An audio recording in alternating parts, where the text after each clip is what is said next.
If you love wrestling analysis and want to stay ahead of every storyline twist in WWE, hit that subscribe button right now because we're about to break down what might be the most dangerous moment inside the Bloodline family, and you won't want to miss what happens next on WWE Express. What happens when one of wrestling's most calculated minds finally snaps? When Tama Tonga, the architect of the Bloodline's resurgence, turns directly toward the camera with something dark simmering behind his eyes? That's exactly where we are right now. For weeks, we've watched Jacob Fatu unleash an animal-like intensity that's shaken the entire foundation of what the Bloodline has become. But today, Tama Tonga isn't just responding, he's issuing a warning that cuts deeper than any physical confrontation ever could. Let's rewind for a second. The Bloodline, under the leadership of Tama Tonga and Solo Sikoa, has been methodically dismantling the WWE landscape. They've built an empire through strategy, through unity, through the kind of coordinated assault that makes opposing factions look disorganized. But Jacob Fatu changed that calculus. Jacob Fatu brought something unpredictable. He brought chaos dressed in the family crest, and for the first time, we're seeing cracks form in what looked like concrete.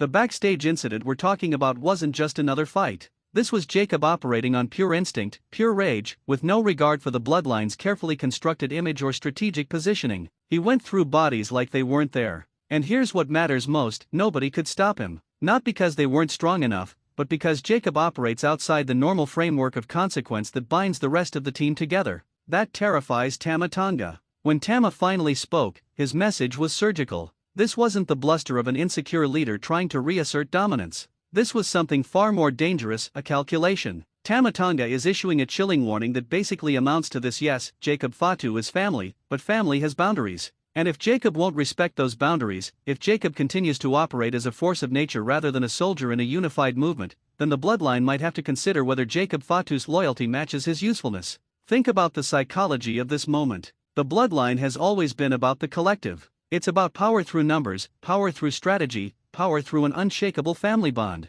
Roman Reigns understood this. Solo Sikoa has reinforced it. Tama Tonga has built his entire leadership philosophy around it. But Jacob Fatu doesn't think that way. Jacob thinks like a predator who happens to be wearing the same colors, and that distinction matters enormously. The warning Tama issued carries weight because Tama has leverage. Tama is the voice of reason in a room full of warriors. He's the one who actually orchestrates the vision. He's the one who decides who gets opportunities, who gets protected, and who gets exposed. When Tama warns Jacob, he's essentially reminding him that even the most dangerous animal in the faction is still expendable if it becomes a liability rather than an asset. But here's where it gets fascinating from a storyline perspective. Jacob Fatu represents something the Bloodline desperately needs. He's the physical manifestation of the threat the group has always claimed to be. He's what nightmares look like in a Bloodline fit. And Tama knows that removing Jacob, or worse, pushing him outside the family, could create an enemy far more destructive than he is as an ally. This warning isn't a threat designed to break Jacob. It's a negotiation.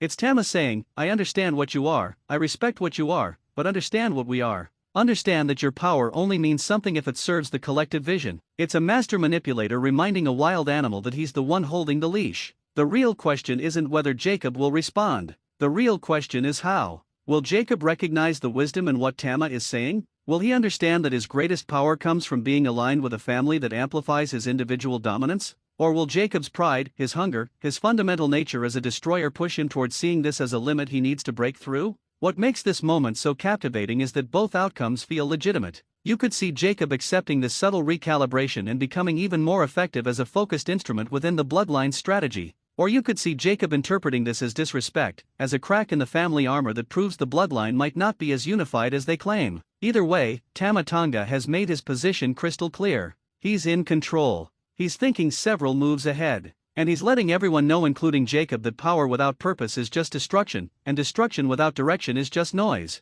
The Bloodline doesn't make noise. The Bloodline makes statements. The real genius of Tama's warning is that it applies to everyone watching too. It's a reminder of why the Bloodline has become the most dangerous faction in wrestling today. It's not just about the strongest individual performers. It's about strategic unity backed by guys who understand that there's no hierarchy without consequences, no family without discipline, and no throne without the willingness to defend it from threats even from within. As we move forward, watch Jacob Fatu closely. Watch whether his next actions reflect a man who's been reminded of his place within something larger than himself, or whether they reflect a man who sees a power vacuum he intends to fill. Either way, you're looking at the next chapter of what could be the most explosive storyline the Bloodline has told yet. If you're invested in where this goes, and trust me, you should make sure you're subscribed to WWE Express so you don't miss the moment when Tama Tonga and Jacob Fatu's dynamic finally explodes. We break down every layer of these storylines so you understand not just what's happening, but why it matters. Subscribe now, and we'll see you in the next one.